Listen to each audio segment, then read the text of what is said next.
Greetings everyone, I am Rahul Mishra. Today we will dive more into digital forensics and we'll talk about extraction of information from the media. Extraction of information from media is one of the most crucial parts of cybercrime investigation.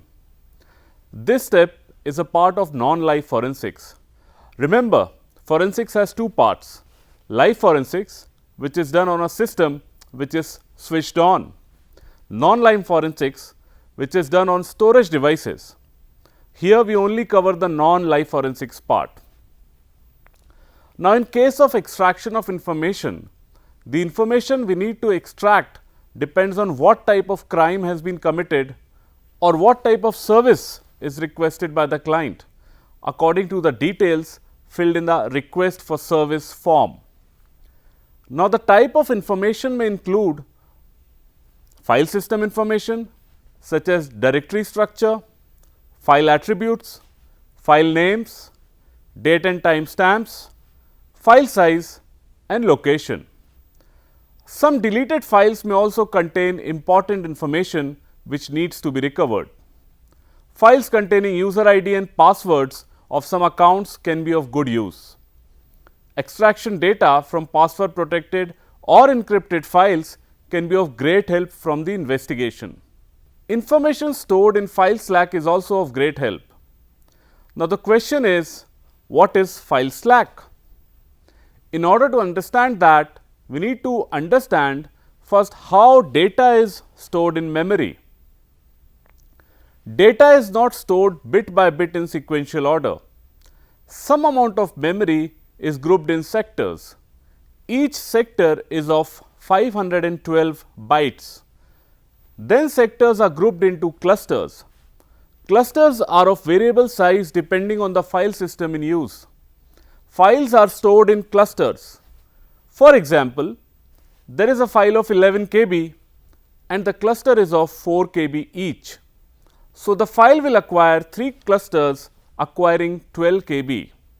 Now, 11 KB is the logical size of the file, while 12 KB is called physical size. Whenever we look into the properties of a file in Windows, it shows two types of file sizes which are logical and physical.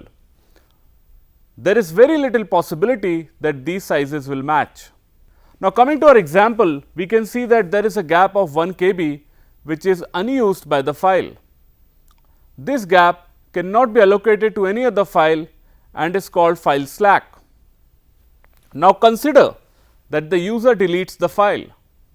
So, when user deletes a file, only his entry from a table is deleted. The operating system maintains a table of where the file is located in memory. So, the entry is deleted, but the actual file is present in the memory. Now, consider that the operating system needs to store another file of 10 KB onto the previous location. So, it overwrites the previous file with the new file, but the new file is of 10 KB and the old one is of 11 KB. So, the old file is not completely overwritten. 1 KB of the old file can be recovered, which may prove to be important for investigation. That is why file slacks are retrieved. RFS, also known as request for service, is the form filled by the client who wants service from us. In this form, he or she explains all the details about the incident, details of the media and the type of service needed. It is on the basis of RFS that the information extraction process begins. COC form is filled. COC stands for chain of custody. This is filled by the investigator, where he or she fills in every detail about the media, procedures followed to recover information, etc. Next is cloning and imaging. These are one of the important keywords used in investigation. Although they are not completely similar, they are similar in the sense that they both do a bit by bit copy of evidence, including the boot information, and the deleted files are copied. But the difference is that in case of cloning, cloned file can only be accessed if the cloned media is attached to the system while imaged file is portable. Now, the two most common tools for information retrieval are WinX and Autopsy. WinX is a tool used to calculate hash of the evidence and the image, and also used to create the image of the evidence. Autopsy is used to recover files from the image and generate detailed report about the image. While WinX can also recover files, we prefer Autopsy because it is easy to use tool and an automated report can be generated for documentation purposes. Now, the procedure of the evidence extraction begins from first, filing of RFS and COC form. Second, calculate hash of the evidence. Third, create image of the evidence. Fourth, calculate hash of the image. Fifth, match the two hashes to confirm that at time of imaging the evidence has not been tampered with. Sixth, finally, the information is retrieved from the image. Seventh, proper documentation should be maintained for each step. Eighth, update the COC form if needed. Now, there are certain things to remember while evidence analysis is done. First and foremost, use of licensed software is preferred. Unlicensed software may bring the investigator into a lot of trouble while presenting information to the court. No type of information retrieval is done on original media, as it may affect the media itself. While imaging the evidence, it should be write protected so that no one can write into the evidence. This can be achieved by using a write blocker. Write blocker can be a hardware or a software program which prevents anyone to write into the evidence. While selecting on what to image, we should select the evidence which is located under physical drive and not under the logical drive. In case of imaging a hard disk which has lot of partitions, the physical drive should be selected instead of imaging each partition separately. This is because certain locations are reserved for operating system for its own use, which can be imaged if logical partition is selected. Now, we will do a demo of WinX. Let us now see how an investigator extracts data from a storage media like pen drive or hard drive. For our demo, we are using a SanDisk 16 GB pen drive.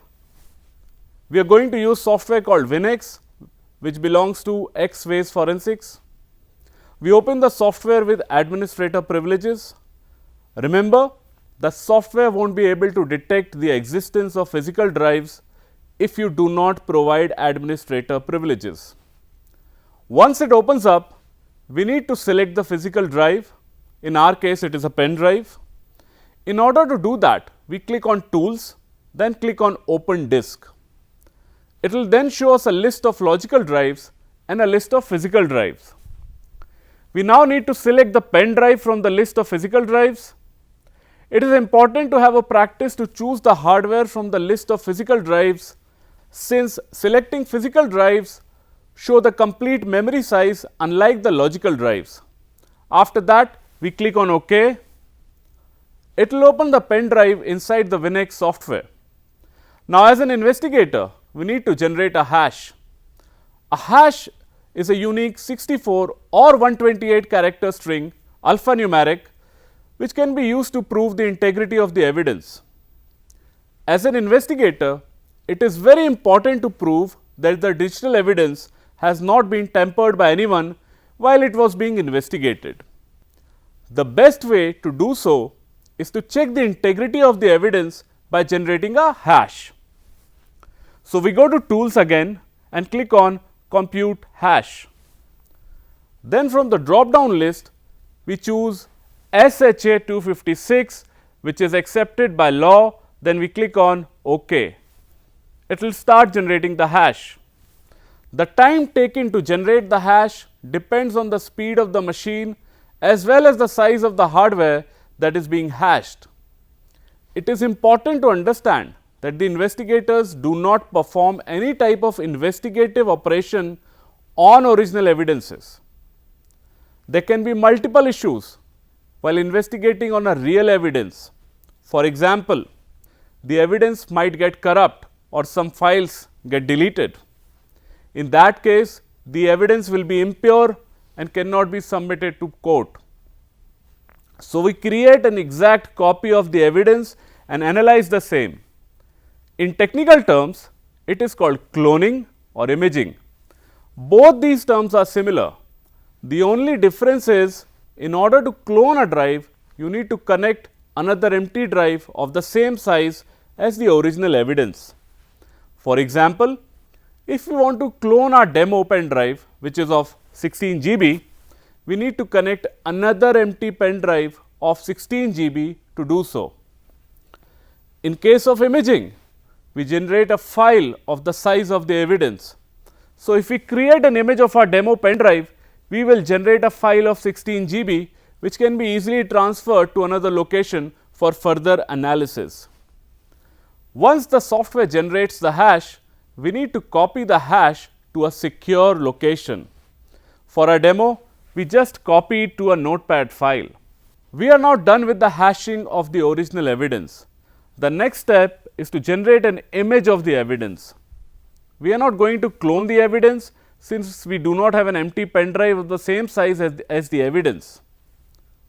In WinX, the imaging or cloning is done from the same menu. In order to image, we again click on Tools, then go to Disk Tools and click on Clone Disk. Here, we need to choose the original evidence first. So, we click on the drive icon under the source medium and choose our pen drive from the physical devices list and click on OK. Now, we need to select a file where we want to store the image. So, we click on the file icon under the destination raw image file. We then need to name the file. Choose a location to store it and click on OK. The name can be anything. Make sure that copy the entire medium at the top right is checked. After that, we need to click on OK. The imaging process will start. It will take a few minutes depending on the speed of the machine and the size of the drive we are imaging. Once the imaging process is done, it will show you the log. For our demo, we do not need the log, so we close it. Now comes the next step, which is to verify that the original evidence and the image of the evidence are exactly same. So, in order to do that, we generate a hash of the evidence and then generate a hash of the image. If both the hashes match, then we can prove that the image is the exact copy of the evidence. If it is proven, then only any analysis on the image can be submitted to court. It is the feature of a hash that for two completely equal inputs, the hashes are same. We have already generated a hash of the original evidence previously and stored it in a notepad file. Now, we just need to generate a hash of the image file. The image file is already opened in the software. So, we go to Tools, click on Compute Hash. We again choose SHA-256 and click on OK. Once the hash is generated, we store it to a secure location. For our demo, we store it in the same file as the original evidence. From the both outputs, we can verify that the original evidence and the image file are same. I will conclude here. This is how we generate an image of the evidence. After that image generation is complete, we can move on to the extraction part. We should always remember the ultimate goal in digital forensics, which is to preserve the evidence in its purest form. There can be a lot of complications while doing so. This was the most crucial part. Any problem with the above steps will only mean that the evidence collected from further analysis will be unacceptable to the court.